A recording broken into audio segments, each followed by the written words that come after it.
What up, guys? So like I predicted in the last video, Nargacuga was in the beta. Not that like I'm Nostradamus or anything, because I'm definitely not.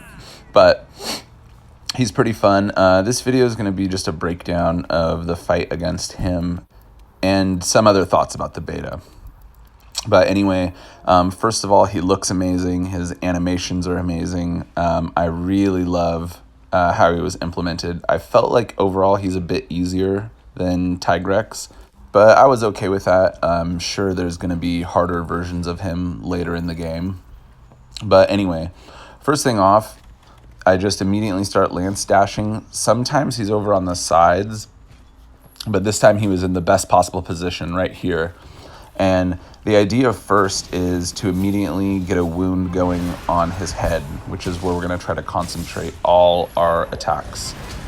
And then what I used to do is immediately go and Slinger on them and try to get them into the wall. But I found that it's not really as effective and there's a lot of downtime. So I figured since my mantle's up anyway, use it. Take hits just so you can get in, because you want to get that first stagger in. Because at that point, he's going to be so close to enrage that you might as well just knock him into a wall. Because usually like a claw swipe and a wall knock will put them immediately into enrage afterwards. So this way you're kind of maximizing your use of the mantle until right here, that first stagger. Now you want to wall knock him, flinch shot, whatever it's called. I'm still not used to the terminology. But now see, we're maximizing kind of our DPS uptime. And so he's already got the wound, it's fresh, he's down. We can just start pounding away. And then with the pit traps, now those work, but he has to be enraged. So this is the perfect time. Literally right after your first combo, salvo, or whatever, lay that pit trap down right when he's enraged. So that would be like the next step in the rotation, right?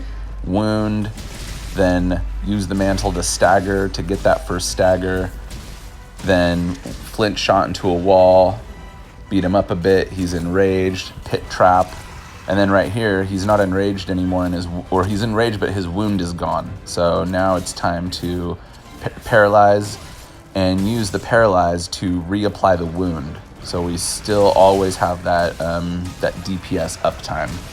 And so basically that ends the first rotation, and now you're kind of in something like mid-game with the monster. So you're gonna have to fight him normally a little bit and look for a good opening or setup to start your next round. And so as you can see there, I use flash, and that flash basically gives me the time I need to use my shock trap. Generally, if you flash him, you want to have another goal besides just attacking him, because when he's flashed, he gets crazy erratic, will jump all over the map. So use your flashes wisely. You'll see after I reapply this wound here, I use another flash and then use that time to sharpen. And you'll also notice here on my way to sharpen, I stopped to refill my Slinger supply. It's not something I would go out of your way to do, but like that instance, it's right there. Why not pick it up? I mean, now that the Slinger is more useful, you always want to at least have that option open. But anyway, so I get over here and I'm just trying to hit his head with like the straight lance pokes, just because I'm kind of stuck behind him. But you just got to work with whatever positioning you have. And then things calm down at about this point in the fight. He's not enraged and he's going to be a little exhausted. And pretty much everything I have has either been used or is on a cooldown.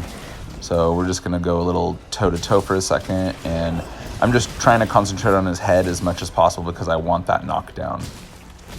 And this part's actually pretty intense. I barely blocked that in time. I saw it coming down and pressed R2. So here now, he's not enraged, and those red pits I picked up earlier are coming in handy. I'm gonna face him over here to a wall, something that he'll run into, and boom, give him a knockdown. And there's really nothing much to say right here. He's knocked down. I'm just gonna wail on his head for a bit. But do notice when he gets up that he'll immediately go back into enraged state because I used the flinch shot. And you'll notice also that I make the time to pick up the red pod he dropped. Like I said, because I'm low on supplies and we're close to the end of the hunt, I need something that's going to be able to slow him down in case he starts running away, kind of like this, right? Staying away from me. So having one of the more powerful drops will do that with your burst, like you see right there. And that'll interrupt whatever they do. And what's nice about it with Lance is that as long as you have your shield up and you're aiming, you're almost, as far as I know, completely invulnerable.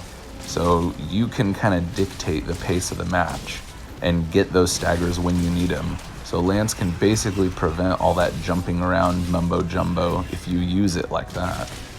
That's why I think it's so funny when I've seen a lot of these bigger YouTube channels talking about how the guard up feature when power guard like charges up is Lance's big new thing, because I don't see it that way. Guard up is useful in like 3 hunts or something. I mean, and it only takes 2 skill points, like a single slot. It's not going to make or break a set. What's awesome for Lance is the burst and the counter claw. Like, I'm just not seeing that charged guard up as that big of a deal. Has no use in the Tigrex hunt or in this Nargacuga hunt. But anyway, that's just one of my personal little beefs. But anyway, yeah, he's dead. There we go. So I timed it. I think it was 6:21, but just to be safe, I said 6:22. All right, well, that wraps up Narg for me. I doubt I'll put much more time into him in the beta, but thank you for watching, and happy hunting.